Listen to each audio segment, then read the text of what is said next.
अर्पड्यदोषोपगतस्वभावगवृच्छामतां धर्मसमूढचेतः यश्रेयस्यां निश्चितं ब्रूहि तन्मे शिष्यस्तेऽहं शादिमां तां प्रपन्नम् ഓം നമോ ഭഗവതേ വാസുദേവായ. നമോ ഭഗവതേ വാസുദേവായ. ഓം ശ്രീകൃഷ്ണായ പരബ്രഹ്മണേ നമഃ. എല്ലാവർക്കും നമസ്കാരം. ഇന്ന് നമ്മൾ ഗീതയിലെ 12-ാം അധ്യായം ഭക്തിയോഗത്തിലെ 9-ാമത്തെ ശ്ലോകമാണ് ശ്രദ്ധിക്കേണ്ടത്. ഇന്നലെ നമ്മൾ 6, 7, 8 ശ്ലോകങ്ങളാണ് ചിന്തിച്ചത്. ഏത് സർവാണി കർമാണി മയി സന്യസ്യ മൽപര അനന്യേനൈവ യോഗേന മാം ധ്യായന്ത ഉപാസതേ തേഷാമഹം സമുദ്ധർത്ത മൃത്യു സംസാരസാഗരാത് ഭവാമി നാചിരാർവാർത്ത മയ്യാവേശിത ചേതസ മയ്യേവ മന ആദൽസ്വ മയി ബുദ്ധി നിവേശയാ നിവശസ്യ മയ്യേവ അതവൂർത്തം ന സംശയ അതചിത്തം സമാധാതും ന ശക്നോഷി മയി സ്ഥിരം അഭ്യാസയോഗേന തതോ മാം ഇച്ഛാപ്തം ധനഞ്ജയ. അല്ലയോ അർജുന, മനസ്സിനെ എന്നിൽ തന്നെ സ്ഥിരമായി ഉറപ്പിച്ചു നിർത്താൻ നീ ശക്തനാകുന്നില്ലെങ്കിൽ അഭ്യാസയോഗം കൊണ്ട് എന്നെ പ്രാപിക്കാൻ ശ്രമിച്ചാലും പല വിഷയങ്ങൾ വ്യാപരിക്കുന്ന മനസ്സിനെ അവയിൽ നിന്നെല്ലാം പിൻവലിച്ച് ധ്യേയവസ്തുവിൽ തന്നെ പിന്നെയും പിന്നെയും നിർത്തുന്നതാണ് അഭ്യാസം എന്ന് പറയുന്നത്. കഴിഞ്ഞ ശ്ലോകത്തിൽ ഭഗവാൻ പറഞ്ഞു, എന്നിൽ മനസ്സിനെ ഉറപ്പിക്കുക, എന്നിൽ തന്നെ ബുദ്ധിയെയും നിർത്തുക. അങ്ങനെ ചെയ്താൽ മാത്രമേ യഥാർത്ഥ ഭക്തിയോഗ സിദ്ധിയാകുന്ന ഭഗവാനെ അഥവാ പരമപദം പ്രാപിക്കാൻ സാധിക്കുകയുള്ളൂ എന്ന് എടുത്തു പറയുന്നു. നമുക്ക് സാധാരണഗതിയിൽ മോക്ഷഗതി എന്ന് പറയുന്നത് 2 തരത്തിലാണെന്ന് 8-ാം അധ്യായത്തിൽ പറഞ്ഞു. 2 മാർഗമുണ്ട്, ഉത്തരായന മാർഗവും ദക്ഷിണായന മാർഗവും. ഇതിൽ ഒന്ന്, 2-ാമത്തെ യോഗത്തിൽ ക്രമമോക്ഷമാണ് നടക്കുക. 1-ാമത്തെ മാർഗത്തിൽ, അതായത് ഉത്തരായണ മാർഗത്തിൽ എന്ന് പറയുന്നത് നേരിട്ട് ഭഗവാനിലേക്ക് ലയിക്കുക. അവിടെ സൂക്ഷ്മ ശരീര പ്രാപ്തിയൊന്നുമില്ല. സൂക്ഷ്മ ശരീരം ഇല്ലാതെ തന്നെ ഈ ശരീരം ഉപയോഗിച്ചുകൊണ്ട് തന്നെ നേരിട്ട് ഭഗവാനിലേക്ക് എത്തുക. അതിന് വേണ്ടത് എന്താ? മനസ്സിനെ ഉറപ്പിക്കണം, ബുദ്ധിയെയും ഭഗവാനിൽ തന്നെ ഉറപ്പിച്ചു നിർത്തണം. ഇത് സാധ്യമായാൽ മാത്രമേ ഈ ഉത്തരായണ ഗതി, അതായത് നേരിട്ട് ബ്രഹ്മപ്രാപ്തി അഥവാ പരമപദം പ്രാപ്യം സാധ്യമാകും. 2-ാമത്തെ മാർഗം ക്രമത്തിലെ നടക്കും. അതിനാണ് അഭ്യാസം. ഈ മനസ്സിനെ നിയന്ത്രിക്കാൻ തന്നെ, മനസ്സിനെ ഉറപ്പിക്കാൻ തന്നെ. മനസ്സുറച്ചാൽ മാത്രമേ ബുദ്ധി ഉറക്കൂ. മനസ്സുറച്ച് കിട്ടിയാൽ പിന്നെ ബുദ്ധി ഓട്ടോമാറ്റിക്കായിട്ട് ഉറക്കും. അപ്പൊ ഈ മനസ്സിനെയാണ് പിടിച്ചാൽ കിട്ടാൻ വിഷമെന്ന് 6-ാം അധ്യായത്തിലും ഭഗവാൻ പറഞ്ഞിട്ടുണ്ട്. ഭഗവാൻ തന്നെ പറഞ്ഞു, അർജുനൻ ചോദിച്ച ചോദ്യത്തിന് ഉത്തരവായി നമുക്ക് തന്നെ അറിയാം, നമുക്ക് പ്രാക്ടിക്കലി ചിന്തിച്ചാൽ അറിയാം, ഈ മനസ്സാണ് അടങ്ങാത്തത്.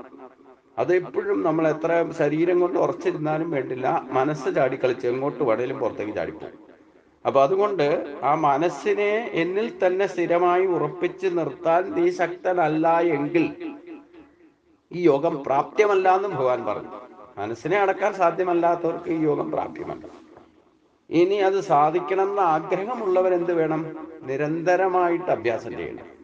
ശനൈ ശനൈർ പരമേത് ബുദ്ധ്യാദത ഗഗീത ആത്മസപ്തം മനക്കത്വാനാ കിഞ്ചിതപി ചിന്തയിൽ.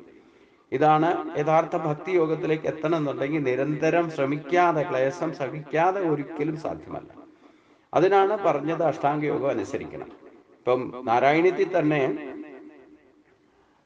ഈ 4-ാമത്തെ ദശകം അഷ്ടാംഗ യോഗമാണ്.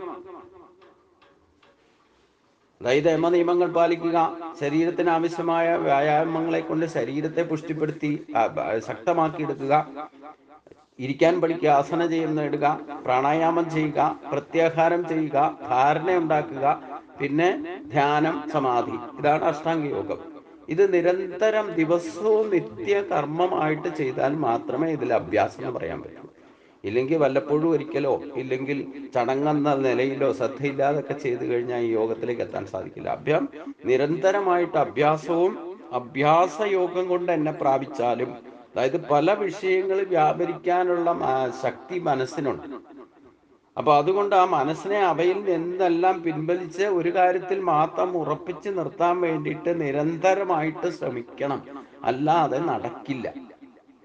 മനസ്സാണ് എല്ലാത്തിനും പ്രശ്നം. അതിന് ഏറ്റവും അഷ്ടാംഗയോഗം അനുസരിക്കപ്പം പോലും ഞാൻ പറഞ്ഞു, നാമസങ്കീർത്തനം യസ്യസരം. മനസ്സിനെ അടക്കാൻ ഏറ്റവും നല്ല ഉപാധിയാണ് മന്ത്രങ്ങളെ കൊണ്ട്. മനത്രാണേതി ഇതി മന്ത്ര.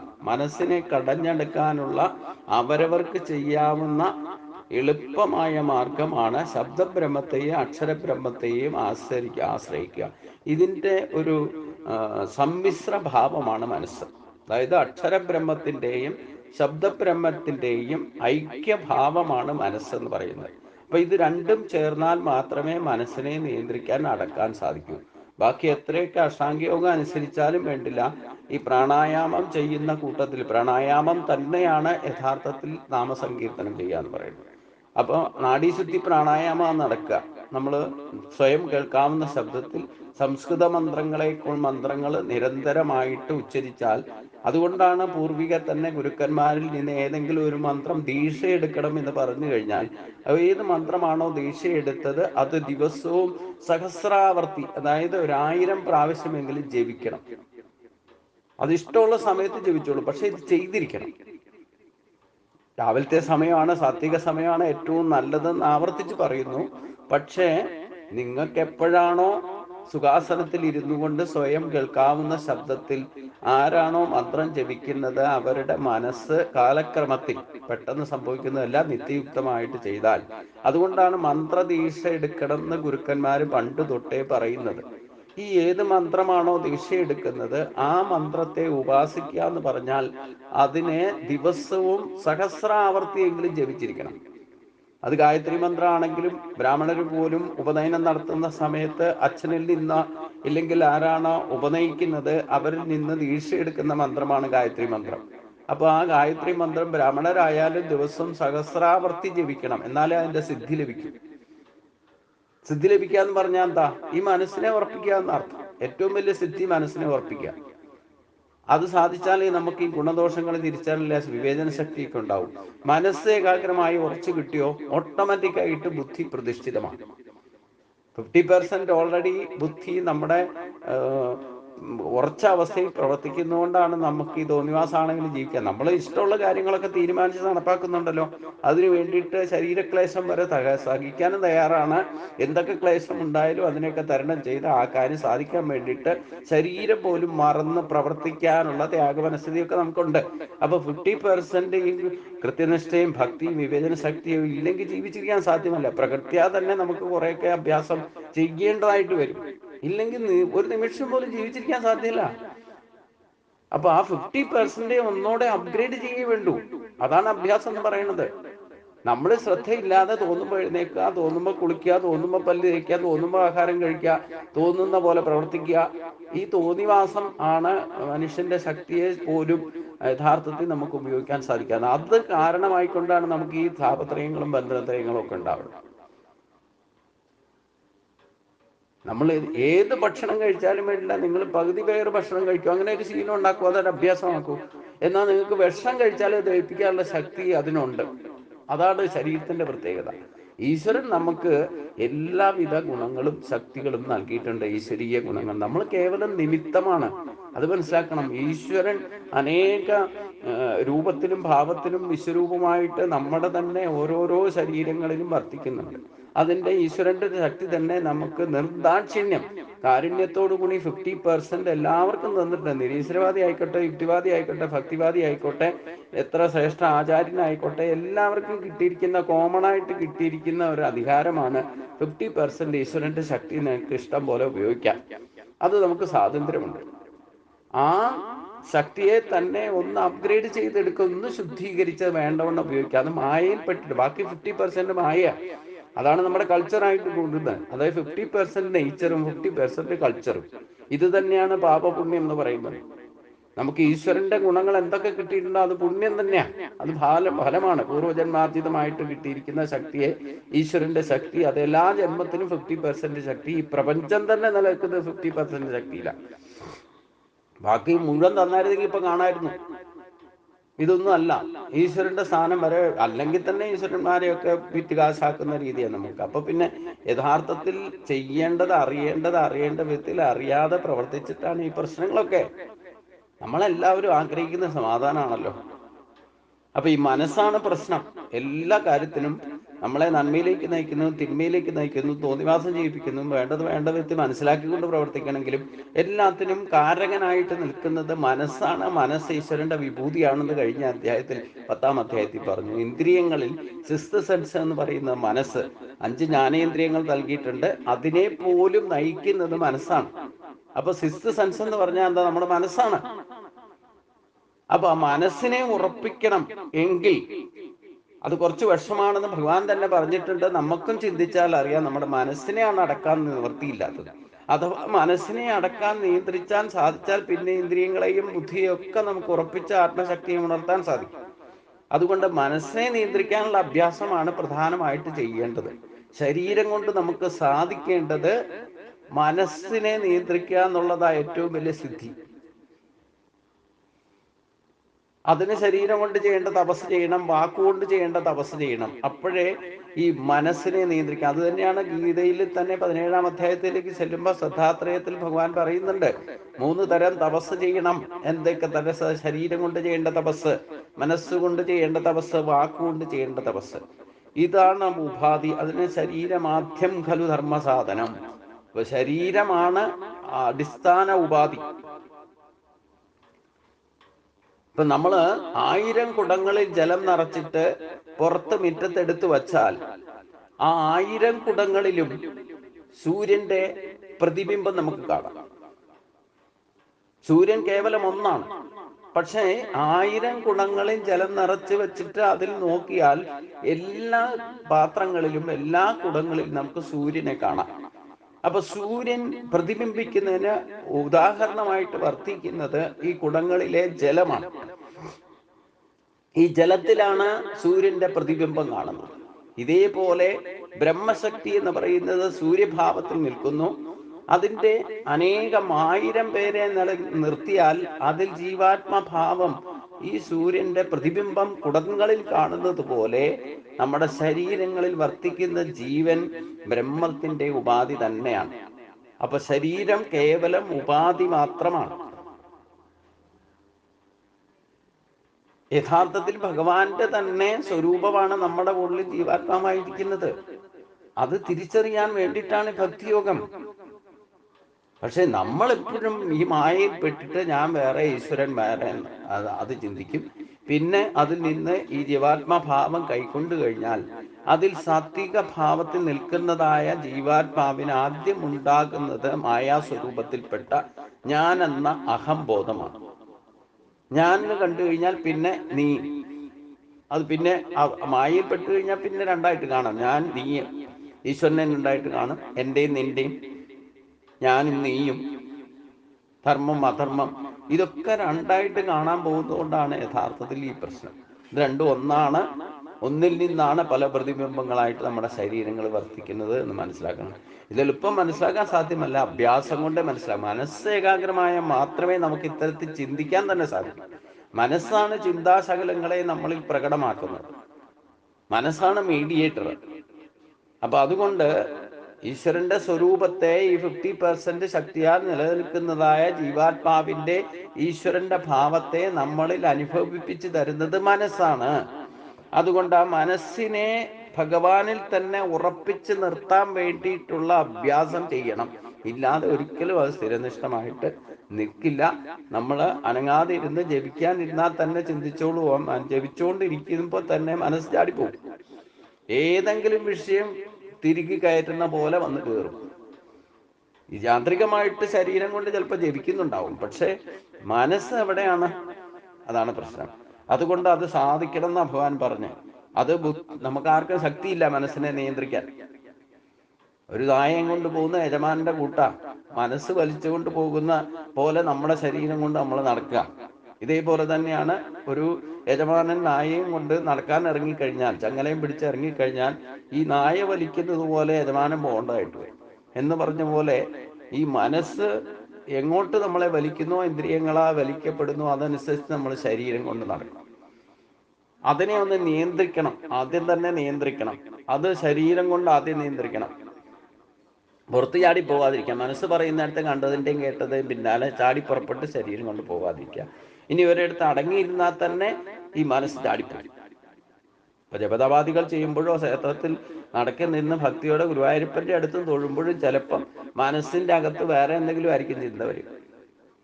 പിന്നെ നെഗറ്റീവ് എപ്പോഴും വരും. ആദ്യം പ്രകടമാകുന്ന ഭാവം എന്താ? നെഗറ്റീവ്. അപ്പൊ നമ്മൾ ആദ്യം കുറ്റവും കരാതെ ഒരു ഗുരുവായൂരമ്പലത്തിൽ തൊഴാൻ പോയാലും അവിടെ നടക്കുന്ന സംഗതികളെ ശ്രദ്ധിച്ചിട്ട് അവരെ കുറ്റം പറയാനും പരാതി പറയാനും ഒക്കെ, ഇത് പ്രകൃതിയുടെ സ്വഭാവം. ആരെയും കുറ്റം പറഞ്ഞിട്ട് കാര്യമൊന്നുമില്ല. പരാതി പറഞ്ഞിട്ടും കാര്യമില്ല. നമ്മളെന്തിനാ പോയേ? ഗുരുവായൂരപ്പനെ ഒരു നോക്ക് കണ്ടിട്ട് വരാനാ. അത് മാത്രം ചെയ്തിട്ട് വരിക. അത് മനസ്സിന്റെ ഒരു നിയന്ത്രണ. ബാക്കിയുള്ള അവിടെ പുറത്തേക്ക് ഇറങ്ങിയാലും ദൃശ്യപ്രപഞ്ചമാണ്, അലങ്കാരഭൂഷിതമാണ്. ഗുരുവായൂരപ്പന്റെ ചിലപ്പോൾ നല്ല ചിത്രമോ നല്ല പ്രതിമയോ ഒക്കെ കണ്ട് അതിൽ പോലും ഭ്രമിക്കും നമ്മൾ. ഇല്ലേ? ഇങ്ങനെ എത്ര എത്ര എത്ര എത്ര എത്ര ദൃശ്യപ്രപഞ്ചത്തിൽ നമ്മുടെ മനസ്സ് ചാടിപ്പോവാൻ പറ്റിയ ഒരുപാട് കാര്യങ്ങളുണ്ട്. അപ്പം നമ്മൾ ഗുരുവായൂരപ്പനെ കാണാൻ പോയാൽ ഗുരുവായൂരപ്പനെ കണ്ടിട്ട് വരിക. അതായിരിക്കണം ലക്ഷ്യം. അത് കഴിഞ്ഞിട്ടേ ബാക്കിയുള്ള കാര്യങ്ങളൊക്കെ ചെയ്യുള്ളൂ. ഇനി വഴിപാട് കഴിക്കാൻ പോവോ, പ്രസാദം വാങ്ങുമോ, എന്ത് വേണേലും ചെയ്തോളൂ. പക്ഷെ ആദ്യം എന്താ ലക്ഷ്യം? ഗുരുവായൂരപ്പനെ ഒരു നോക്ക് കാണുക.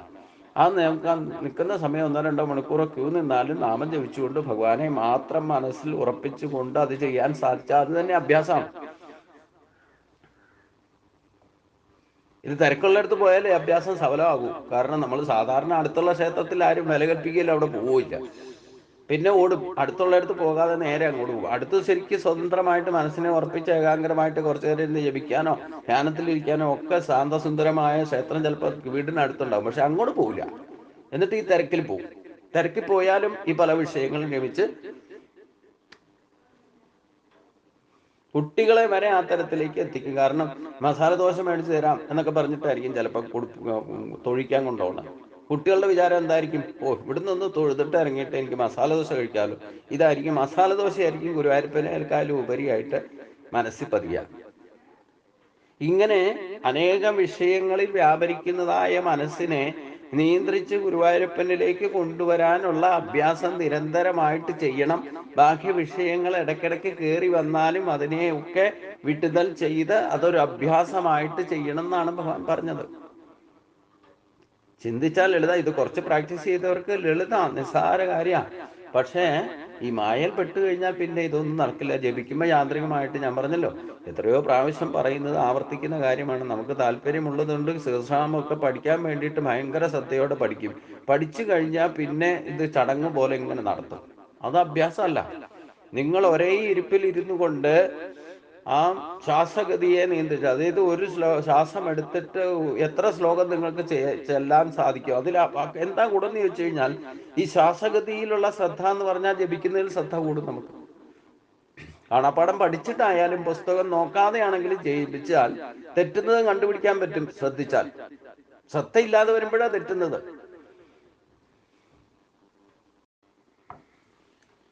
അപ്പൊ അതുകൊണ്ട് ഈ അഭ്യാസം ചെയ്യാന്ന് പറഞ്ഞാൽ നിരന്തര പ്രാക്ടീസാണ്. നിത്യനൈമിത്യ കർമ്മങ്ങൾ എന്ന് പറഞ്ഞാൽ തന്നെ ഈ അഭ്യാസമാണ്. നിത്യകർമ്മം എന്ന് പറഞ്ഞാൽ തന്നെ ഈ ശ്രദ്ധാഭക്തിയോടെ മനസ്സിനെ ത്രാണനം ചെയ്തെടുക്കലാണ് ജപതപാദികളുടെ ഉദ്ദേശം. അല്ലാതെ ഭൗതികമായിട്ടുള്ള വിഷയങ്ങളുടെ സിദ്ധിയല്ല. മനസ്സ് ഏകാഗ്രമായി കിട്ടിക്കഴിഞ്ഞാൽ നിങ്ങൾക്ക് യഥാർത്ഥ ഭക്തി, എന്നാലേ യഥാർത്ഥ ഭക്തി ഉണ്ടാകൂ. നമ്മൾ ഭഗവാനോട് പ്രാർത്ഥിക്കുന്നതും ഭക്തി, എനിക്ക് യഥാർത്ഥ ഭക്തി ഉണ്ടാവണേ എന്നാണല്ലോ. ഭവേ ഭവേ യഥാഭക്തി എന്നാണ് ഭഗവാനോട് പ്രാർത്ഥിക്കുകയെങ്കിൽ ആ ഭക്തി യഥാർത്ഥ യോഗമായിട്ട് മാറണം എന്നുണ്ടെങ്കിൽ മനസ്സിനെ ഏകാഗ്രമാക്കി എടുക്കണം. മനസ്സിനെ ഏകാഗ്രമാക്കി എടുത്താൽ മാത്രമേ ബുദ്ധി ഉറക്കുകയും പിന്നെ ബാക്കിയൊക്കെ നിയന്ത്രണത്തിലാവും. ഈ മനസ്സാണ് പ്രശ്നമുണ്ടാക്കുന്നത്. മനസ്സ് ചഞ്ചലമാണെന്ന് ഭഗവാൻ തന്നെ, അത് നിസ്സംശയം മഹാബാഹു എന്ന് പറഞ്ഞല്ലോ. നീ പറഞ്ഞത് വളരെ ശരിയാണ്. അർജുനോട് പറയുന്നത് നോക്കണം, മനസ്സ് ചഞ്ചലമാണ്, അതിനെ പിടിച്ചു നിർത്താൻ ബുദ്ധിമുട്ടാണല്ലോ ഭഗവാനെ എന്ന് അർജുനൻ പറയുമ്പം ഭഗവാൻ പറയുന്നത് നീ പറഞ്ഞത് വളരെ ശ്രദ്ധേയമാണ്, അത് ശരിയാണെന്നാ പറഞ്ഞത്. നമ്മുടെ എല്ലാ പ്രശ്നങ്ങൾക്കും കാരണം മനസ്സാണെന്ന് തന്നെ നമ്മൾ കണ്ടെത്തണം. അത് മനസ്സിലാക്കണം. അത് മനസ്സിലാക്കിയാൽ നിങ്ങളുടെ ജീവിതം തന്നെ സ്വച്ഛന്തമായിട്ട് ശാന്തസുന്ദരമായിട്ട് മാറ്റാൻ സാധിക്കും. നമ്മുടെ എല്ലാ പ്രശ്നങ്ങൾക്കും അവരവരുടെ മനസ്സ് തന്നെയാണ് പ്രശ്നം എന്ന് കണ്ടുപിടിക്കണം. അത് കണ്ടുപഠിക്കണം. കണ്ടുപിടിക്കണമെങ്കിൽ കണ്ടുപഠിക്കണം. നിങ്ങൾ തന്നെ ശ്രദ്ധിച്ചു നോക്കും. മനസ്സ് നിയന്ത്രിച്ചുകൊണ്ട് നിങ്ങൾ രാവിലെ എഴുന്നേൽക്കുന്നത് തൊട്ട്, ഞാൻ പറഞ്ഞല്ലോ, അലാറം വെച്ചിട്ട് കിടന്നാലും അത് ഓഫ് ചെയ്യുന്ന കിടക്കുന്ന സ്വഭാവമുണ്ട്. എനിക്ക് വരെ ഉണ്ട്. ചില സമയത്ത് 5 മിനിറ്റോടെ കിടക്കാന്ന് പറഞ്ഞു. 5 മിനിറ്റോടെ കിടക്കാന്ന് വിചാരിച്ച് കിടന്നിട്ടുണ്ടെങ്കിൽ ചിലപ്പം അരമണിക്കൂറോ 1 മണിക്കൂറോ കഴിഞ്ഞിട്ടായിരിക്കും പിന്നെ എടുക്കുക. കാരണം ഉറങ്ങിപ്പോവും. രാവിലത്തെ സമയമാണല്ലോ ഉറങ്ങാൻ സുഖം. അപ്പൊ ഈ മനസ്സിനെ നിയന്ത്രിക്കാൻ, എന്നാലും സൂര്യോദയത്തിന് മുമ്പേ നമ്മൾ ടോട്ടൽ ഒന്ന് പോപ്പുലേഷന്റെ, നമ്മുടെ ഭക്തിയുള്ളവരുടെ തന്നെ കണക്കെടുത്താൽ എത്ര പേരാണ് ടോട്ടൽ ഭക്തിയുള്ളവരെന്ന് കണക്കാക്കിയാൽ, ഇല്ലേ, ഭക്തിഭാവത്തിൽ ഇത്തരത്തിലുള്ള കാര്യങ്ങൾ ചെയ്യുന്നവര്, ഈശ്വര വിശ്വാസമുള്ളവരെ പറ്റി ചിന്തിച്ചാൽ തന്നെ എത്ര പേരാണ് സൂര്യോദയത്തിന് മുമ്പിട്ട് എഴുന്നേറ്റിട്ട് കുളിക്കുന്നവര് എന്ന് കണക്കെടുത്താൽ ഒരു 10% പോലും ആൾക്കാരെ, ഭക്തിയുള്ളവരെ പോലും സൂര്യോദയത്തിന് മുമ്പ് എഴുന്നേറ്റിട്ട് കുളിക്കുന്നവരെ കണ്ടെത്താൻ എനിക്ക് സാധിച്ചിട്ടില്ല എന്ന് പറയാം. എൻ്റെ കുടുംബത്തിൽ തന്നെ കൃത്യമായിട്ട് എത്രയായാലും സൂര്യോദയത്തിന് മുമ്പ് എത്ര അലാറം ഓഫ് ചെയ്തിട്ട് കിടന്ന് ലേറ്റ് ആയാൽ പോലും ഞാൻ സൂര്യോദയത്തിന് മുമ്പ് എഴുന്നേറ്റ് കുളിക്കുന്ന ഒരേ ഒരാൾ എൻ്റെ കുടുംബത്തിൽ തന്നെ ഞാൻ തന്നെയുള്ളൂ. ബാക്കിയുള്ളവരുടെയൊക്കെ എത്ര അലാറം വെച്ചൊക്കെ കൊടുത്തിട്ടുണ്ട്. ശ്രീമതി വരെ ചിലപ്പം എഴുന്നേൽക്കുന്നതൊക്കെ സൂര്യോദയത്തിന് ശേഷമായിരിക്കും. ഞാൻ ചിലപ്പോൾ ചെന്ന് വിളിക്കേണ്ടി വരും. ഞാൻ കുടുംബത്തിൽ നടക്കുന്ന, എൻ്റെ കുടുംബത്തിൽ നടക്കുന്ന പോലെയാണ് ബാക്കിയുള്ളവർക്ക് നടക്കുക. അപ്പൊ പിന്നെ താമസിച്ച് എഴുന്നേറ്റ് കഴിഞ്ഞാൽ എന്താ കുഴപ്പമെന്ന് വെച്ച് കഴിഞ്ഞാൽ പിന്നെ എല്ലാ കാര്യത്തിനും താമസമാണ്, ഓടി നടക്കേണ്ടി വരും. കൃത്യസമയത്ത് ഓഫീസിൽ എത്തണം എന്ന് വിചാരമുള്ളവർക്കൊക്കെ അത്രപ്പാട് വേണ്ടി വരും. പിന്നെ ഈ ധൃതി പിടിച്ച് ചെയ്യുമ്പോൾ ഒന്നും കൃത്യത വരില്ല, ശ്രദ്ധ ഉണ്ടാവില്ല. എങ്ങനെയെങ്കിലുമൊക്കെ ഭക്ഷണം കഴിക്കാനിരുന്നാലും സമാധാനത്തോടെ കഴിക്കാൻ പറ്റില്ല. ഡ്രസ് ചെയ്യുന്നതായിക്കോട്ടെ, തയ്യാറായി പോകുന്നതായിക്കോട്ടെ, എടുക്കേണ്ടത് പോലും ചിലപ്പോൾ എടുക്കാതെ പോകും. അപ്പൊ ഇങ്ങനെയുള്ള പ്രശ്നങ്ങൾക്കൊക്കെ കാരണം നമ്മൾ നിത്യയുക്തമായിട്ട് നമ്മുടെ ജീവിതത്തിൽ ഒരു അടുക്കും ചിട്ടയും ഇല്ല എന്ന് പറയുന്നത് തന്നെ, അത് തന്നെ ഉണ്ടാകണമെങ്കിൽ ഒരു അഭ്യാസം വേണം. അവിടെ മനസ്സിനെ നിയന്ത്രിക്കാതെ സാധിക്കില്ല. മനസ്സ് നിയന്ത്രിക്കാൻ പറ്റാത്തതാണല്ലോ ഈ പ്രശ്നം. അപ്പൊ അതുകൊണ്ട് ഇനി ഭഗവാൻ പറയുന്നു, അഭ്യാസേ അഭി അസമർത്ഥോസി മത്കർമ്മ പരമോഭവ മദർത്ഥം അഭി കർമാണി കുർവൻ സിദ്ധിം അവാസ്യസി. ഇനി ഈ അഭ്യാസയോഗം, ഭഗവാൻ എത്ര കാരുണ്യമുള്ളവനാണെന്ന് നമ്മൾ ശ്രദ്ധിക്കണം. നമ്മൾ എത്രയൊക്കെ പറഞ്ഞാൽ ഇതിന് സമയമല്ല, ഈ അഭ്യാസം ഒന്നും, ഇതൊന്നും നമ്മളെ കൊണ്ട് പറ്റുന്ന കാര്യമാണെന്ന് പലരും നമുക്ക് തന്നെ, ഞാൻ തന്നെ ഈ കാര്യങ്ങളൊക്കെ പറയുമ്പോൾ പലരും നേരിട്ട് സുഹൃത്തുക്കൾ തന്നെ പറയും, ഇതൊക്കെ എങ്ങനെ സാധിക്കുക? കുടുംബത്തിലുള്ളവരും ചോദിക്കും, ബന്ധുക്കൾ വരെ ചോദിക്കും, ഇതൊക്കെ എങ്ങനെ സാധിക്കുക? അപ്പം അങ്ങനെയുള്ളവർക്ക് വേണ്ടിയിട്ട് ഭഗവാൻ വീണ്ടും പറയുന്നു, അഭ്യാസേ അഭി അസമർത്ഥോസി മത്കർമ്മ പരമോഭവ മദർത്ഥമഭി കർമാണി കുർവൻ സിദ്ധിം അഭാസ്യസി. ഈ അഭ്യാസമൊക്കെ അനുഷ്ഠിക്കുന്നതിലും നീ സമർത്ഥനല്ല എങ്കിൽ എനിക്ക് വേണ്ടി കർമ്മങ്ങൾ ചെയ്യുന്നവനായി തീരുക. എനിക്ക് വേണ്ടി കർമ്മങ്ങൾ ചെയ്യുന്നതിലും നിനക്ക് പരമപദം പ്രാപിക്കാം. ഇത് നമുക്ക് കേൾക്കുമ്പോൾ എളുപ്പമായിട്ട് തോന്നും. ഈ അഭ്യാസം ഇല്ലാതെ, കുറച്ചെങ്കിലും ശീലം ഇല്ലാതെ ഒന്നും കർമ്മങ്ങളൊന്നും മനസ്സുകൊണ്ട് അർപ്പിച്ചുകൊണ്ട് ഭഗവാന് ചെയ്യാൻ സാധിക്കാം. നമുക്ക് കേൾക്കുമ്പോൾ തോന്നും, ഓ ഇതിൽ എളുപ്പമുള്ള കാര്യമാണല്ലോ ഭഗവാൻ പറയണത്. ഈ തുടർച്ചയായിട്ടുള്ള ഈ എക്സസൈസ് അല്ലെങ്കിൽ അഭ്യാസമൊന്നും കൂടാതെ ഭഗവാനെ പ്രാപിക്കാൻ സാധിക്കുന്നു ഭഗവാൻ തന്നെ പറയുന്നു. എന്നാ പിന്നെ അത് ചെയ്താൽ പോരെ? അപ്പൊ ഈ അഭ്യാസ യോഗത്തിന് നീ സമർത്ഥനല്ലെങ്കിൽ എനിക്ക് വേണ്ടിയിട്ട് കർമ്മങ്ങൾ ചെയ്യുന്നവനായിട്ട് തീരുക. അത് സാധിക്കോ? മനസ്സ് നിയന്ത്രിക്കപ്പെടാതിരിക്കുന്നിടത്തോളം കാലം ഒരിക്കലും നമുക്ക് ഒരു കർമ്മവും ഈശ്വരാർപ്പിതമായിട്ട് ചെയ്യാൻ സാധിക്കും. നമ്മുടെ ശരീരമാധ്യം കല ധർമ്മസാധനം എന്നുള്ള ഒരു ഭാവം നമുക്ക് ഉണ്ടാകണ്ടേ? അടുക്കളയിൽ പോയി പണിയെടുത്താലും, തൊടിയിൽ പോയി പണിയെടുത്താലും, പുറത്ത് ഓഫീസുകളിൽ പണിയെടുത്താലും, എന്തൊക്കെ എസ്കറോഷി, എസ്നാശി, എജ്ജുകോഷി, ദദാസി എന്ന് ഭഗവാൻ പറഞ്ഞിട്ടുണ്ട്. എന്ത് ചിന്തിച്ചാലും, എന്ത് പറഞ്ഞാലും, എന്ത് പ്രവർത്തിച്ചാലും എല്ലാ കർമ്മങ്ങളും ഈശ്വരാർപ്പണമായിട്ട് ചെയ്യാൻ, അത് മനസ്സുകൊണ്ട് അർപ്പിച്ചുകൊണ്ട് ചെയ്യാം. ഞാൻ ഈശ്വരന് വേണ്ടിയിട്ട്, ഇല്ലേ, ഈശ്വരൻ ചെയ്യേണ്ട കാര്യങ്ങളാണ് ഞാൻ ചെയ്യുന്നത് എന്ന ഭാവത്തിൽ ചെയ്യണം. അതാണ് യഥാർത്ഥ കർമ്മങ്ങൾ ഈശ്വരനെ നിമിത്തമായിക്കൊണ്ട് ചെയ്യാൻ പറയുന്നത്. അതായത് നമ്മൾ നിമിത്തമാകുന്നു ഈശ്വരൻ ചെയ്യേണ്ടതായിട്ട്. എപ്രകാരം സൂര്യന്റെ പ്രതിബിംബങ്ങൾ ജലത്തിൽ പ്രതിബിംബിക്കുന്നുവോ അതേപോലെ അനേക ശരീരങ്ങളോടുകൂടി ഇരിക്കുന്ന നമ്മളെല്ലാവരും ഈശ്വരന്റെ ശക്തി കൊണ്ട്, ഈശ്വരനാൽ തന്നെ നമ്മളെ കൊണ്ട് പ്രവർത്തിക്കാൻ അനുവദിക്കുന്നതാണ്. ചിന്തിക്കുന്നതായാലും, പറയുന്നതാണെങ്കിലും, പ്രവർത്തിക്കുന്നതാണെങ്കിലും എല്ലാ കർമ്മങ്ങളും ചെയ്യുന്നതിൽ ഒരു അഭ്യാസം ഉണ്ടാക്കിക്കൊണ്ട് നിത്യയുക്തമായിട്ട് അത് ചെയ്യാം. അത് ശ്രദ്ധാഭക്തിയോടെ ചെയ്യാം. അത് സാധിക്കുന്ന, ഈ അഭ്യാസം ചെയ്യാനൊന്നും നിരന്തരം പ്രാക്ടീസ് ചെയ്യാൻ സാധിക്കാത്തവർക്ക് വേണ്ടിയിട്ട് പറയാം, എന്ത് ചിന്തിച്ചാലും, എന്ത് പറഞ്ഞാലും, എന്ത് പ്രവർത്തിച്ചാലും അതൊക്കെ ഈശ്വരാർപ്പിതമായിട്ടുള്ള കർമ്മങ്ങളാക്കി മാറ്റുക. ഇത് മനസ്സുകൊണ്ട് ചെയ്താൽ, അങ്ങനെ എനിക്ക് വേണ്ടി കർമ്മങ്ങൾ ചെയ്താലും നിനക്ക് പരമോപദം പ്രാപിക്കാം. മത്കർമ്മ പരമോഭവ എന്ന് ഇതിനു മുമ്പും ഭഗവാൻ പറഞ്ഞിട്ടുണ്ട്. എന്നതിന് ഭഗവത് പ്രീതിക്കുള്ള കർമ്മങ്ങൾ ചെയ്യുവാൻ ആകണമെന്ന് വ്യാഖ്യാനിക്കപ്പെടാറുണ്ട്. എല്ലാ കർമ്മങ്ങളും ഭഗവത് അർപ്പണമായിട്ട് ചെയ്യുക എന്ന അർത്ഥമാണ് ഇവിടെ സമീപനത്തിന്റെ പ്രത്യേകം. ഇല്ലെങ്കിൽ ഇവിടെ പ്രത്യേകമായിട്ട് ചിന്തിക്കേണ്ടത് നഹി കച്ചി ക്ഷണമവിധ ആദൃഷ്ടത്തെ കർമ്മകൃത്. ഈ തത്വം ഒന്ന് കർമ്മകാണ്ഡത്തിൽ പറഞ്ഞ കർമ്മയോഗത്തിൽ പറഞ്ഞ കാര്യം ഓർത്തിരിക്കുക. നമ്മൾ ജനിച്ചാൽ മരണം വരെ ആർക്കും അനങ്ങാതിരിക്കാൻ സാധ്യമല്ല. ഇത് പ്രകൃതിയുടെ ഗുണങ്ങളെ കൊണ്ട് നമ്മൾ എന്തെങ്കിലുമൊക്കെ ചെയ്തേ പറ്റും. ഇനി ഉറങ്ങുകയാണെങ്കിൽ തന്നെ ഉറക്കവും കർമ്മമാണ്. സുഷുതിയിൽ കിടന്ന് ഉറങ്ങാന്ന് പറഞ്ഞാൽ പോലും അതും കർമ്മമാണ്. അപ്പൊ ജനിച്ചാൽ മരണം വരെ ശരീരത്തിൽ നിന്ന് ജീവൻ വിട്ടുപോകുന്നവരെ ഒരു ജീവജാലങ്ങൾക്ക് ഈ പ്രപഞ്ചത്തിൽ തന്നെ ചലിക്കാതിരിക്കാൻ സാധ്യമല്ല. അത് പ്രകൃതിയുടെ ഒരു സ്വഭാവമാണ്. പ്രകൃതി ഗുണങ്ങളെ കൊണ്ട് തന്നെ നമുക്ക് പ്രവർത്തിക്കേണ്ടതായിട്ട് വരും. അപ്പൊ ആ പ്രവർത്തിക്കുന്ന കാര്യങ്ങളൊക്കെ മനസ്സുകൊണ്ട് ഈശ്വര അർപ്പിതമാക്കി ചെയ്യാനാണ് പറഞ്ഞത്. അതായത് മനസ്സുകൊണ്ട് ഈശ്വരനെ വിചാരിച്ചുകൊണ്ട് ചെയ്യാം. ഇത് സാധിക്കുമെങ്കിൽ അത് ശ്രേഷ്ഠതയാണ്. അത് ഭക്തിയോഗത്തിന്റെ ഒരു സിദ്ധി തന്നെയാണ്. നമ്മൾ എവിടെ പോയി പണിയെടുത്താലും വേദവൈദിക കർമ്മങ്ങൾ ചെയ്താലും വേണ്ടില്ല, പുറത്തു പോയിട്ട് എന്ത് കാര്യം. ഇപ്പൊ ഇറച്ചിവെട്ടുകാരന്റെ കഥയൊക്കെ മഹാഭാരതത്തിൽ പറയുന്നുണ്ട്. ഒരു ബ്രാഹ്മണനെ തത്വോപദേശം ലഭിക്കാൻ വേണ്ടിയിട്ട് നിയോഗിക്കുന്ന ഒരു ഇറച്ചിവെട്ടുകാരന്റെ അടുത്തേക്കാണ്. ആ ബ്രാഹ്മണൻ ചെന്ന് നോക്കുമ്പോൾ ഇവൻ ഇറച്ചി നികർഷമായ കർമ്മമാണോ ചെയ്യുന്നത്, ഇവനിൽ നിന്നാണോ എനിക്ക് തത്വോപദേശം ലഭിക്കേണ്ടത് എന്ന് ചിന്തിച്ച ആ ബ്രാഹ്മണനിൽ നിന്ന് യഥാർത്ഥ തത്വം മനസ്സിലാകുന്നത് ഈ ഇറച്ചിവെട്ടുകാരൻ്റെ അടുത്താണ്. ഇതൊക്കെ മഹാഭാരതം വായിക്കുമ്പോൾ അതിൽ ധർമാധർമ്മങ്ങളെ പറ്റി പറയുന്ന കൂട്ടത്തിൽ ഒരു കഥ പറയുന്നുണ്ട് ഭീഷ്മര് ധർമ്മപുത്രരോട്. അപ്പൊ ഏത് കർമ്മം ചെയ്താലും വേണ്ടില്ല, അതൊക്കെ ഈശ്വരാർപ്പിതമാണെങ്കിൽ അവിടെ ബോധം, നമ്മുടെ ബ്രഹ്മം എന്ന് പറയുന്ന ഞാനെന്ന ബോധം ഉണ്ടാകുന്നത് ബ്രഹ്മത്തിന്റെ പ്രതിരൂപമാണ്. ഞാനെന്ന ബോധം ഉണ്ടായാൽ അതാണ് തത്വം. നീ അത് തന്നെയാകുന്നു, ഞാൻ അത് തന്നെയാകുന്നു എന്നുള്ള ബോധത്തിലേക്ക് എത്തണം.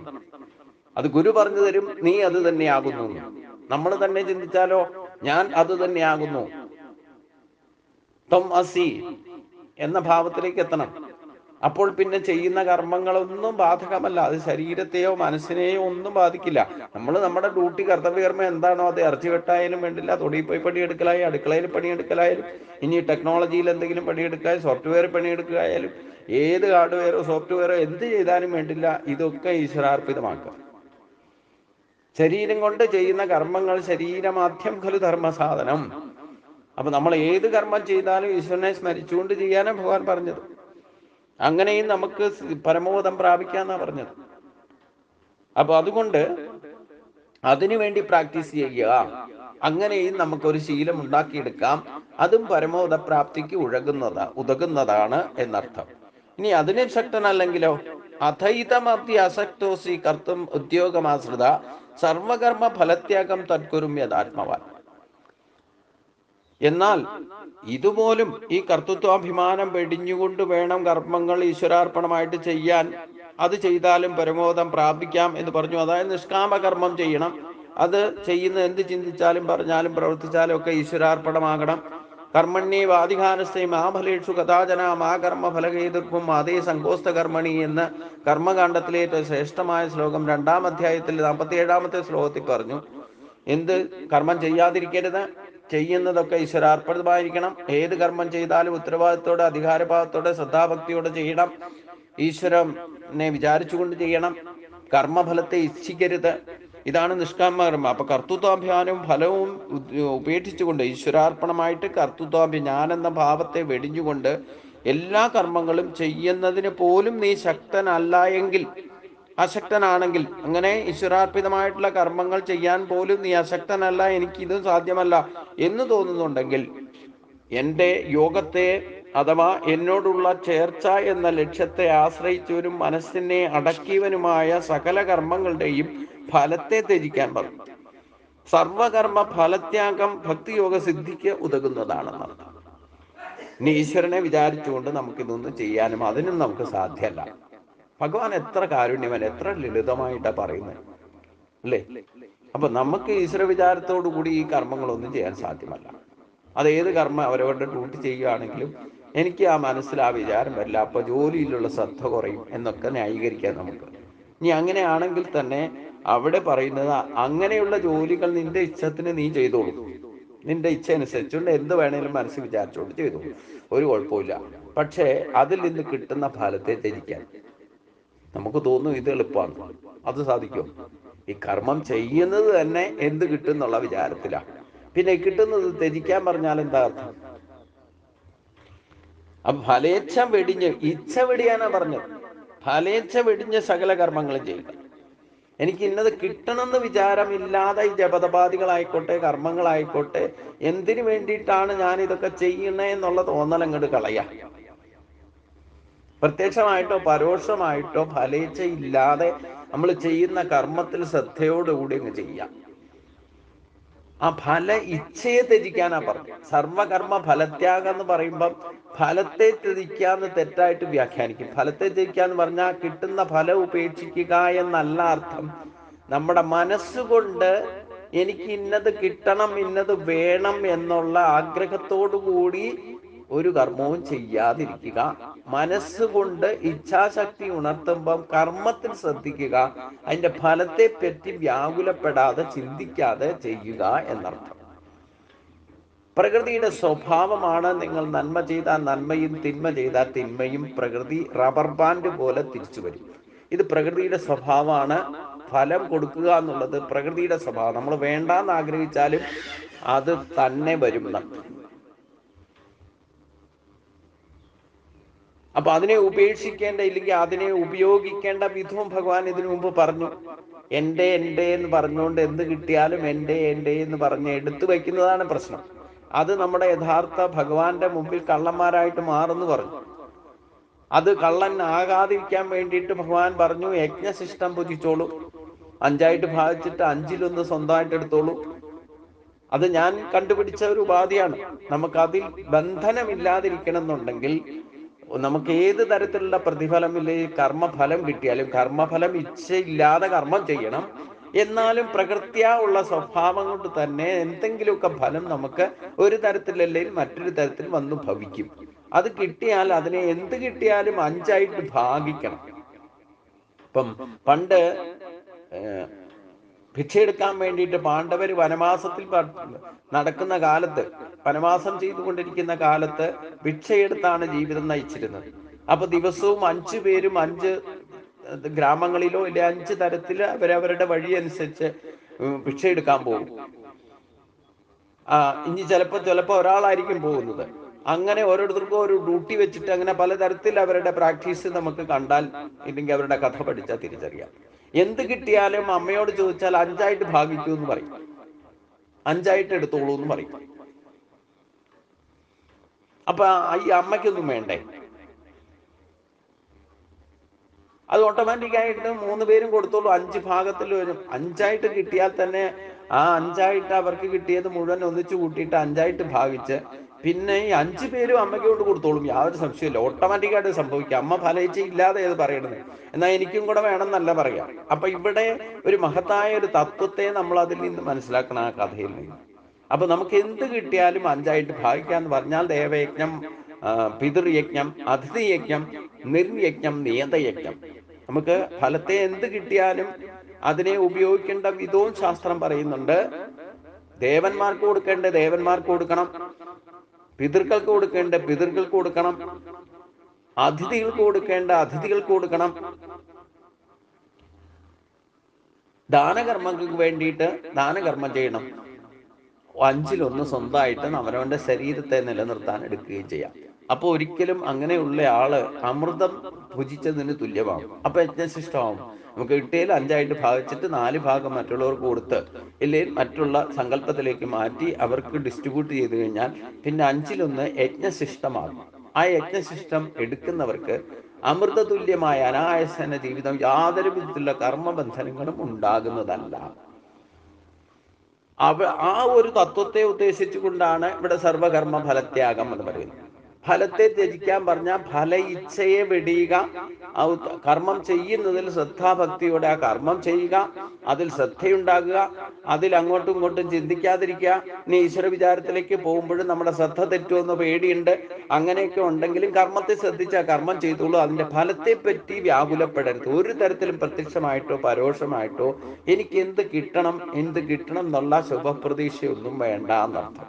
ഒന്നും പ്രതീക്ഷിക്കാതെ ഒരമ്മ എപ്രകാരം അടുക്കളയിൽ പോയിട്ട് ആഹാരം ഉണ്ടാക്കുന്നുവോ, അതൊരു ഈ പറയുന്ന ത്യാഗമനസ്ഥിതിയൊക്കെ അവിടെ ഉണ്ടല്ലോ. എനിക്ക് എന്ത് കിട്ടുമെന്ന് വിചാരിച്ചിട്ടാണോ ഈ അമ്മമാര് അടുക്കളയിൽ പോയിട്ട് മക്കൾക്ക് വേണ്ടിയിട്ടും ആരൊക്കെ ഉണ്ടോ അവർക്ക് വേണ്ടിയിട്ട് ഭക്ഷണം തയ്യാറാക്കുന്നതൊക്കെ? എന്തെങ്കിലും പ്രത്യക്ഷമായിട്ടോ പരോക്ഷമായിട്ടോ ഫലേച്ഛയോടുകൂടിയാണ്. അഥവാ ഫലേച്ഛയോടുകൂടി ചെയ്താൽ അത് ത്യാഗം എന്ന് പറയാൻ പറ്റില്ല. ഫലേച്ഛയില്ലാതെ യാന്ത്രികമായിട്ടാണെങ്കിൽ ഈ കർമ്മങ്ങളൊക്കെ ചെയ്യുന്നത് അല്ലേ, അതിന്റെ ഫലം ഓട്ടോമാറ്റിക് ആയിട്ട് മാതൃദേവോ ഭവ എന്ന് പറയാൻ തന്നെ ദേവന്മാരിൽ ഏറ്റവും ഇല്ല ഈ ദേവഭാവത്തിൽ നമ്മൾ ചിന്തിക്കാൻ ഈശ്വരനെ പറ്റി വിചാരം തുടങ്ങിയാൽ തന്നെ ആദ്യം അമ്മയെ ദൈവമായി കാണാനാ നമ്മളെ പൂർവികർ പഠിപ്പിച്ചേക്കണം. അത് കഴിഞ്ഞിട്ടുള്ളൂ ബാക്കിയുള്ള ദൈവങ്ങളൊക്കെ. എന്താ കാരണം? അമ്മയെ പോലെ ത്യാഗമനസ്ഥിതിയുള്ള മറ്റാരുമില്ല ഈ ലോകത്ത്. അപ്പൊ ഈ തത്വങ്ങളിൽ നിന്ന് നമ്മുടെ നിത്യജീവിതത്തിൽ നിന്ന് പഠിക്കാൻ പറ്റിയ ഉദാഹരണങ്ങളുണ്ട്. അതുകൊണ്ടാണ് പാണ്ഡവര് തന്നെ ഒരു ഒരു സഹധർമ്മിനെ, ഒരു സ്ത്രീയെ വിവാഹം കഴിച്ചു കൊണ്ടുവന്നിട്ട് പോലും 5 ഭാഗിച്ചെടുക്കാൻ പറഞ്ഞപ്പോൾ അത് ചെയ്തില്ലേ അവര്? അവിടെ സ്വാർത്ഥ താല്പര്യം ഉണ്ടായിരുന്നെങ്കിൽ അത് ചെയ്യാൻ പറ്റുമോ? അപ്പൊ അമ്മയെ ദൈവമായി കണ്ടു, അമ്മ പറയുന്നത് വേദവാക്യമായിട്ട് മാറി, അതനുസരിച്ചു. ആ ഈശ്വരന്റെ തന്നെ സങ്കല്പത്തിൽ പ്രത്യക്ഷമായ ഒരു സ്ത്രീയാണ് ദ്രൗപദി അല്ലെ. ഹോമകുണ്ടത്തിൽ നിന്ന് പ്രത്യക്ഷമായതാ, അഗ്നിയിൽ നിന്ന് അഗ്നദേവന്റെ മകളായിട്ടാ പ്രത്യക്ഷപ്പെടുന്നത്. അപ്പം ഇതൊക്കെ ഒരു ഈശ്വരീയമായ തത്വത്തെ, ബോധത്തെ ഉണ്ടാക്കുന്നതിന് വേണ്ടിയിട്ടാണ് ഈ കഥയൊക്കെ എന്നർത്ഥം. അപ്പൊ അതുകൊണ്ട് ഫലേച്ഛയില്ലാതെ കർമ്മം ചെയ്യുക എന്ന് പറഞ്ഞാൽ നിഷ്കാമ കർമ്മം ചെയ്യുക. ഈശ്വരാർപ്പിതമായിട്ടുള്ള കർമ്മങ്ങൾ മനസ്സുകൊണ്ട് ഈശ്വരനെ നിമിത്തമാക്കിക്കൊണ്ട് കർമ്മം ചെയ്യാൻ പറഞ്ഞ് അതും സാധ്യമല്ലാത്തവർക്ക് വേണ്ടിയിട്ടാണ് ഭഗവാൻ ഇങ്ങനെ പറയുന്നത്. അതായത് അഥൈതമപി അശക്തോസി കർത്തും ഉദ്യോഗമാശ്രിത സർവകർമ്മ ഫലത്യാഗം തദ്ഗുരും യഥാത്മവാൻ. ഒരു സന്യാസത്തിന്റെ തന്നെ മാനദണ്ഡം സർവകർമ്മ ഫലത്യാഗമാണ്. അല്ലാതെ പക്കാ ബിൽഡിങ്ങുകൾ ഉണ്ടാക്കി വെച്ചിട്ടോ ഒരാശ്രമവും അതിന്റെ സ്വത്തും സ്വരൂപം കൂട്ടിയിട്ട് അതിനു വേണ്ടിയിട്ട് സന്യാസം സ്വീകരിക്കും. ഇപ്പൊ സന്യാസി മഠങ്ങളിൽ പോലും ഈ മഠാധിപതിയുടെ പോസ്റ്റിന് വേണ്ടിയിട്ട് തർക്കങ്ങൾ നടക്കും. പല സ്ഥലത്തും കോടതിയിൽ വരെ എത്തിയ കേസുണ്ട്. യഥാർത്ഥ സന്യാസത്തിന്റെ മാനദണ്ഡം പാലിച്ചാൽ ഈ പ്രശ്നം ഉണ്ടാവും. അതുകൊണ്ടാണ് സന്യാസി ആശ്രമം കെട്ടാൻ തന്നെ പ്രധാനപ്പെട്ട പത്മപാദര് ശങ്കരാചാര്യോട് പറഞ്ഞപ്പോഴും ഈ ആശ്രമം കെട്ടാനൊക്കെ പോയി നീ ബന്ധനത്തിലാകുമെന്ന് പറഞ്ഞു. ആദ്യത്തെ ആശ്രമം കെട്ടാനുള്ള ശ്രമവും അതിനുള്ള പ്രേരണയും ഉണ്ടാക്കി കൊടുത്തതൊക്കെ ഇല്ല, അതിന് തയ്യാറായതും ഒരു ക്ഷേത്രം ഉണ്ടാക്കാൻ ശ്രമിച്ചതും ഒക്കെ ശങ്കരാചാര്യരുടെ യഥാർത്ഥ കഥയിലേക്ക് വരുമ്പോൾ നമുക്ക് മനസ്സിലാവും. ഞാനിപ്പോ അത് ഗ്രൂപ്പിൽ പോസ്റ്റ് ചെയ്യുന്നുണ്ടല്ലോ, ആത്മതീർത്ഥം എന്ന് പറയുന്നത്. അപ്പൊ അതുപോലും ബന്ധനമായി തീരുന്നുള്ളതിന് ഇന്നത്തെ ശങ്കരാചാര്യ പാരമ്പര്യത്തിലുള്ള ആശ്രമങ്ങളിൽ പോയാൽ പോലും നമുക്ക് കാണാൻ സാധിക്കും. അവിടെ അധികാര തർക്കങ്ങളും സ്വത്തിനു വേണ്ടിയിട്ടുള്ള തർക്കങ്ങളും. ഇത് മാത്രമല്ല, യഥാർത്ഥ സന്യാസി ധർമ്മം പാലിക്കാത്തതിന്റെ പരിണിത ഫലമായിട്ട് പല ആശ്രമങ്ങളും ഇന്ന് സംഘടനകളുടെ കയ്യിലാണ്. ഈ ബാഹ്യമായ ഒരു സന്യാസാശ്രമോ ഒരു ക്ഷേത്രമോ ഒരിക്കലും ബാഹ്യമായിട്ട് ഒരു സംഘടനകൾ നടത്തേണ്ടതല്ല, അത് ഭക്തരാണ് നടത്തേണ്ടത്. ഒരു സന്യാസി മഠം മഠാധിപതി ആയിരിക്കുന്ന ആള് വേണം ആ സന്യാസി മഠത്തെ എപ്രകാരം നയിക്കണം എന്ന് തീരുമാനിക്കേണ്ടത്, അല്ലാതെ പുറത്തുള്ള സംഘടനകളല്ല. ഇപ്പൊ പല സ്ഥലത്തും അവിടെയൊക്കെ പിടിച്ചടക്കാനുള്ള ശ്രമം വരെ നടക്കുന്നു. അതൊക്കെ ആരൊക്കെ എന്തൊക്കെയാണെന്ന് ഞാൻ പറയില്ല. ഹിന്ദുധർമ്മം പ്രചരിപ്പിക്കാൻ നടക്കുന്നവർ പോലും ഇത്തരത്തിൽ പ്രവർത്തിക്കുന്നുണ്ട്. എന്തുകൊണ്ടാണ്? അവിടെ പ്രത്യക്ഷമായിട്ടോ പരോക്ഷമായിട്ടോ ഈ പക്കാ ബിൽഡിങ്ങുകളും സ്വത്തും ഒക്കെ സമ്പാദിച്ചു വച്ചതിന്റെ പരിണിതഫലമാണ് സർവകർമ്മ ഫലത്യാഗം എന്ന മാനദണ്ഡം. ഈ പഞ്ചമഹായജ്ഞങ്ങൾ അനുസരിച്ച് ജീവിക്കേണ്ടതായ ശാസ്ത്രവിധിയെ പാലിക്കാത്ത സന്യാസിമാരുടെ ഗതിയാണ് പരമ്പര നിലനിർത്താൻ പോലും പറ്റാത്തതിന്റെ പരിണിതഫലം. ഇതൊക്കെ നേരിട്ട് കണ്ട് മനസ്സിലാക്കിയിട്ട് ഞാൻ പറയണം. അതുകൊണ്ടാണ് ഗുരുവായൂരപ്പൻ എനിക്ക് നിർദ്ദേശം നൽകി, നീ സന്യാസം സ്വീകരിക്കരുത്, ഗൃഹസ്ഥാശ്രമിയായിട്ട് തന്നെ ഇരുന്നോളൂ, നിനക്കിപ്പോൾ സ്വാതന്ത്ര്യം പോലും നഷ്ടപ്പെടും. അങ്ങനെ സന്യാസം സ്വീകരിച്ചവർ ഇന്ന് 100 കൂട്ടം കേസിലാണ് പെട്ട് കിടക്കുന്നത്. അപ്പൊ അതുകൊണ്ട് ഈവൻ ശങ്കര പാരമ്പര്യത്തിൽ പോലും സന്യാസം സ്വീകരിച്ചവർ ഇന്ന് പ്രശ്നത്തിലാണ്. 100 കേസുകളും കോടതി കേസും പോലീസ് കേസും പബ്ലിക്കായിട്ട് കേസും. എന്താ യഥാർത്ഥത്തിൽ ധർമ്മമാർഗം എന്താണെന്ന് മനസ്സിലാക്കാത്തതിന്റെ പരിണിതഫലം അല്ലേ ഇത്? അപ്പൊ അതുകൊണ്ട് ഇവിടെ ഭഗവാൻ പറയുന്നത് മനസ്സിലാക്കണം എന്നർത്ഥം. ഈ ശാസ്ത്രം യഥാവിധി പഠിച്ചിട്ട് അത് വേണം പാലിക്കാൻ. എന്നിട്ട് വേണം സന്യാസ യോഗം എന്ന് പറയുന്നത് മറ്റൊരാളുടെ പ്രേരണ കൊണ്ടോ ഇല്ലെങ്കിൽ മറ്റൊരു കാര്യം ഉദ്ദേശിച്ചിട്ട് ഫലേച്ഛയോടു കൂടിയോ ഒക്കെ ചെയ്യുമ്പോഴാണ് ഇങ്ങനെയുള്ള പ്രശ്നങ്ങൾ വരിക. ആ സന്യാസി ധർമ്മം പാലിക്കേണ്ട വിധി മനസ്സിലാക്കിയാൽ തന്നെ ഇങ്ങനെ പക്കാ ബിൽഡിങ്ങുകളും സ്വത്തും ഒന്നും സമ്പാദിച്ചു വെക്കാൻ സന്യാസ യോഗത്തിൽ നിയമമില്ല. വനങ്ങളിലാണ് പൂർവിക ശിഷ്യന്മാരുടെ സന്യാസം സ്വീകരിച്ച് രാജാവ് പോലും സകല രാജ്യവും രാജ്യ സ്വത്തുക്കളും ബന്ധുക്കളും എല്ലാം ഉപേക്ഷിച്ചിട്ടാണ് വനത്തിൽ പോയിട്ടാണ് സകലതും ഉപേക്ഷിച്ചിട്ട് പ്രകൃതിയെ ആശ്രയിച്ച് ജീവിച്ചിരുന്ന പർണശാലകൾ കെട്ടി. അതൊക്കെ രാമായണ കഥയിൽ നിന്നൊക്കെ മനസ്സിലാക്കണം. പ്രകൃതിയെ സ്നേഹിച്ച് എങ്ങനെയാണ് കഴിഞ്ഞുകൂടിയതെന്നൊക്കെ, രാമന്റെ ആ ശ്രേഷ്ഠതയൊക്കെ, സന്യാസി യോഗത്തെ എങ്ങനെയാ പാലിച്ചതെന്നൊക്കെ കാണിച്ചു തരുന്നുണ്ട്. അപ്പം അതൊക്കെ ചെയ്യുന്നത് എന്തിനാ? ഈ ആത്മബോധത്തിലേക്ക് എത്തണം.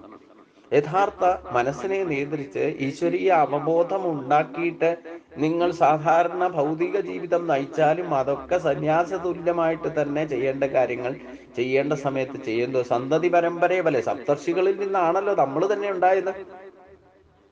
അപ്പൊ അവരതനുസരിച്ചുള്ള ആ പ്രകൃതി ബന്ധം ഇല്ലെങ്കിൽ, ഭൗതികമായതിൽ രമിച്ച് നടന്നിരുന്നെങ്കിൽ ഇതൊക്കെ ഇന്നത്തെ ഒരു പരമ്പര തന്നെ ഉണ്ടാവില്ല. അപ്പൊ ചെയ്യേണ്ട കാര്യങ്ങൾ ചെയ്യേണ്ട സമയത്ത് ഒന്നും ഉപേക്ഷിക്കാൻ വേണ്ടിയിട്ടല്ല ഭഗവാൻ സൃഷ്ടിച്ചിരിക്കുന്നത്. ഭൗതികത പോലും ആത്മീയമായ ഉയർച്ചയിലൂടെ അതിനെ വേണ്ട വിധത്തിൽ ഉപയോഗിച്ചാൽ ബന്ധനമില്ലാതെ പരമപദ പ്രാപ്തിയിലേക്ക് അനായാസന ജീവിതം നയിച്ചുകൊണ്ട് അനായാസന ശരീരം ത്യജിച്ച് ഈശ്വരിലേക്ക് എത്താൻ സാധിക്കും. അത് ചെയ്യാത്തതിന്റെ ആ ഒരു സനാതനമായ ധർമ്മത്തിന്റെ പരിപാലനം മനുഷ്യൻ ചെയ്യാത്തതിന്റെ പരിണതഫലമാണ് ഇന്ന് നിത്യ നരകമാണ്. പുറത്തേക്ക് ഇറങ്ങിയാൽ നിത്യ നരക. നിങ്ങളൊരു പർച്ചേസിങ്ങിന് ഷോപ്പിങ്ങിന് പോവുകയാണെങ്കിൽ പോലും നിങ്ങൾക്ക് റോഡ് ക്രോസ് ചെയ്തിട്ട് സമാധാനത്തോടെ ഒരു സാധനം മേടിച്ചുകൊണ്ട് വരാൻ തന്നെ സാധ്യം. ഇതാണ് നിത്യ നരകം എന്ന് പറഞ്ഞത്. അപ്പം യഥാർത്ഥത്തിൽ നമ്മൾ അറിയേണ്ട വിധത്തിൽ അറിഞ്ഞുകൊണ്ട് ജീവിക്കാത്തതിന്റെ പരിണിത ഫലങ്ങളാണ് ഇന്നത്തെ സമൂഹം അനുഭവിക്കുന്നത് എന്നതിൽ യാതൊരു തർക്കവുമില്ല. ഇത് കേൾക്കുന്നവരെങ്കിലും കുറച്ചെങ്കിലും ഇതൊക്കെ സത്യത്തെ മനസ്സിലാക്കിക്കൊണ്ട് ജീവിക്കാൻ ശ്രമിച്ചാൽ നമ്മുടെ ജീവിതമെങ്കിലും അനായാസന ജീവിതം കൊണ്ടു നടക്കാൻ സാധിക്കും എന്നതിൽ ഇതൊക്കെ കണ്ടും കേട്ടും ഒക്കെ ഭഗവാന്റെ ലീലകൾ എന്തൊക്കെയാണെന്നുള്ളത് കണ്ടും മനസ്സിലാക്കിക്കൊണ്ട് നമ്മൾ അതിലൊന്നും ടെൻഷൻ അടിക്കാതെ ഒന്നിലും ഇന്റർഫെയർ ചെയ്യാതെ സുഖമായിട്ട് ജീവിക്കാൻ സാധിക്കും. ഞാനിപ്പോൾ ആ ശാന്തി സമാധാനം അനുഭവിച്ചുകൊണ്ടാണ് ഇരിക്കണേ. അത് ഗുരുവായൂരപ്പന്റെ അനുഗ്രഹം കൊണ്ട് ഈ സത്യത്തെ മനസ്സിലാക്കി കഴിഞ്ഞാൽ പിന്നെ നമുക്ക് അനായാസനെ ജീവിക്കാൻ സാധിക്കും. നമ്മൾ ഒന്നിലും ഇടപെടൽ നടക്കണ്ട, ആരെയും നേരെയാക്കാൻ ശ്രമിക്കണ്ട, ഒന്നിലും നിർബന്ധം പിടിക്കണ്ട. അങ്ങനെ കൃത്യമായിട്ട് നമ്മുടെ ലക്ഷ്യം എന്താ? നമ്മുടെ ഈശ്വരനിൽ നിന്ന് വന്നു ഈശ്വരിലേക്ക് എത്തുക.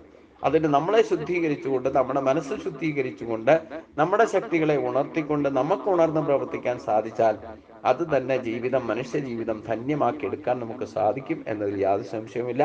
അതിന് ഗുരുവായൂരപ്പന്റെ അനുഗ്രഹം വേണം എന്നതിൽ യാതൊരു സംശയവും വേണ്ട. ഞാനെന്ന ബോധത്തെ എനിക്ക് ഉണ്ടാക്കി തരുന്നത്, ആ ഞാനെന്ന ഭാവത്തെ ഉണ്ടാക്കി തരുന്നത് ആ ഗുരുവായൂരപ്പൻ തന്നെയാണെന്നുള്ള ഉറച്ച വിശ്വാസത്തോടുകൂടി ബുദ്ധിയെ ഉറപ്പിച്ച് അതനുസരിച്ചുകൊണ്ട് പഞ്ചമഹായജ്ഞങ്ങൾ അനുസരിച്ചുകൊണ്ട് അനായാസന ജീവിക്കാൻ നമുക്ക് സാധിക്കട്ടെ. അതിന് ഗുരുവായൂരപ്പൻ നമ്മളെ അനുഗ്രഹിക്കട്ടെ എന്ന് പ്രാർത്ഥിച്ചുകൊണ്ട് നമുക്ക് ഇന്നത്തെ ഭാഗം ഇവിടെ സമർപ്പിക്കാം. ബാക്കി നമുക്ക് അടുത്ത ദിവസം ചിന്തിക്കാം. സർവത്ര ഗോവിന്ദനാമ സങ്കീർത്തനം. ഗോവിന്ദ ഹരി ഗോവിന്ദ.